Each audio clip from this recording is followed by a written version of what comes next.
Hello and welcome to Blockchain Gaming World with me, John Jordan. So we're back with AXIE Infinity Homeland, where I've been sort of digging in progressively, really, as I've been playing this new version, into the new rarity system. And sort of the more I play it, the more I realise how how the new rarity system for resources is actually the big sort of update in the game, although graphically it's changed and a bunch of other stuff's changed, but the rarity thing is actually a bit hard to explain maybe, but let's have a go. So if I go into my storage, so I can see here, this is the best way of showing it I think, that I have different sort of basic materials here. So I have some wood and I have some stone. The stone with the white frame and the wood with the white frame are common. And then this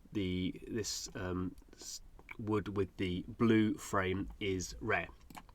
So there's a whole bunch of different for those elements, and it's easy to see here with the agriculture. So we can see here when it comes to feathers, I've got actually the full range. So I have I get these wrong, but I have everything from sort of common, uncommon, rare, epic, legendary, and I don't know what the other one is.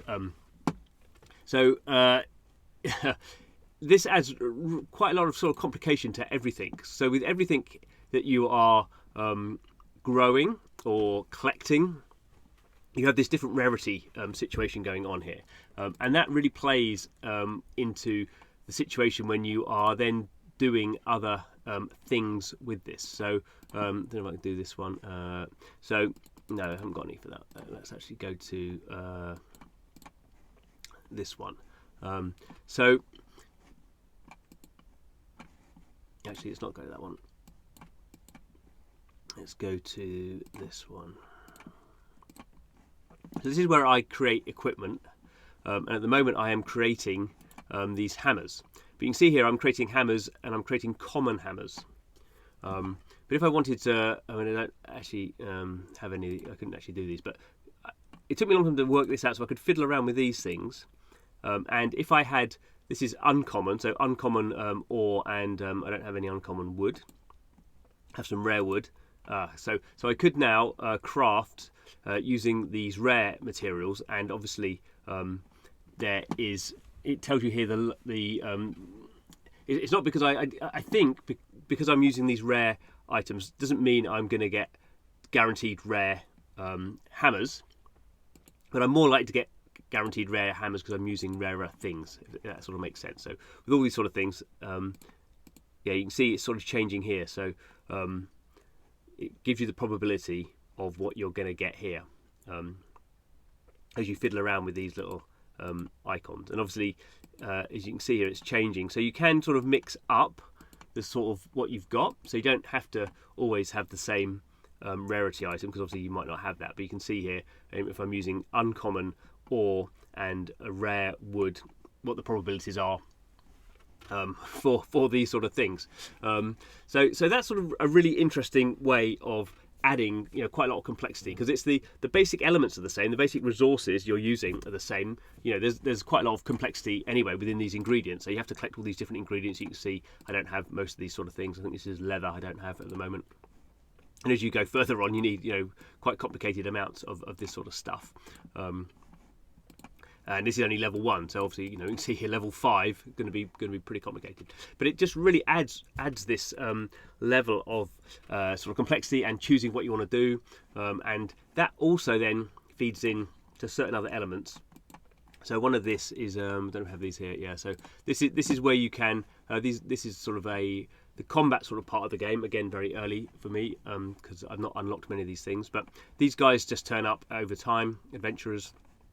And then you can equip them. So you can see here I've equipped a uncommon juice and that even might be a epic hammer. And you get and they pay you for these. So I get gold. So gold's sort of the underlying currency you get. So this is a way of the game sort of acting as a sink. So I'm spending all this time creating these items, and then one way of getting rid of them is to sell them into the game.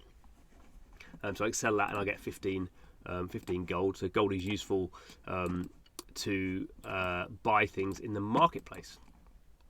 And that's where obviously the P2P stuff happens. So it may be over time that the balance between peer-to-peer marketplaces earning, and you earn gold there, compared to this adventurer thing. I don't know how that's going to play out over time, because I mean, gold isn't a cryptocurrency, so it doesn't matter from that point of view, but clearly it is inflationary, because the more people playing the game, the more gold there is out there. So you need more complicated, rare things to sort of enable that. So you may have, I'm sure the adventures will always be there, but they may have some sort of element where you get less gold for that over time. But if I go here and go to equipment, and you can see here, I mean, at the moment it's a bit difficult because I don't think that many people playing. So the wooden helm, it's interesting that I can buy a wooden helm and it's 1 gold. The lowest price is 1 gold for each of these.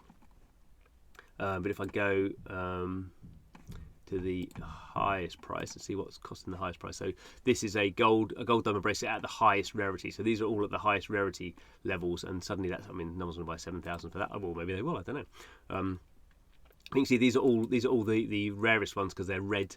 They're red framed. We have some other ones here. This legendary, I can't remember, epic, I think. But obviously people are charging more for these. And that partly feeds in because when you have these very rare items, and you're selling those to the adventurers are getting further into the sort of game element they have, which is like an auto play battler. And so that's the economy there for how much gold you sort of get. And obviously, again, that's something Sky Mavis are currently tweaking. But over time, you can imagine people building dungeons and wanting to encourage these adventurers into their dungeons by putting more gold into there. So you can sort of see there's a flowing economy over time, and perhaps even the gold becomes its own currency. Perhaps it sort of feeds back into the AXS token, and there is sort of something here where you can actually by your activity you can actually sort of claim a version of the AXS token.